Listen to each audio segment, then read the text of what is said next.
আসসালামু আলাইকুম গাইস, কেমন আছেন? আশা করি সকলে ভালো আছেন। আজকে দেখাবো মোবাইলের রিফ্রেশ রেট কিভাবে বাড়াতে হয়।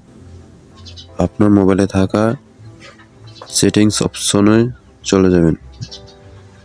সেখানে একটু নিচে গেলে দেখতে পাবেন এখানে একটা অপশন আছে ডিসপ্লে অ্যান্ড ব্রাইটনেস।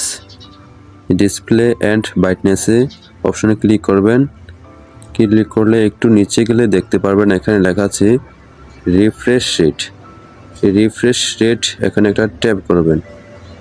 ট্যাপ করে এখানে দেখবেন কাস্টম লেখা আছে, এখানে রিফ্রেশ রেট একটু ট্যাপ করলে এখানে দেখবেন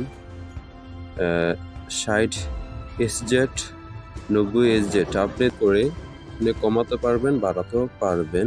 যা আমি বাড়াতে তাহলে আমার রিফ্রেশটা একটু ভালো থাকবে, মানে এখানে ওঠানামায় বা কোনো কিছু করতে একটু তাড়াতাড়ি হবে।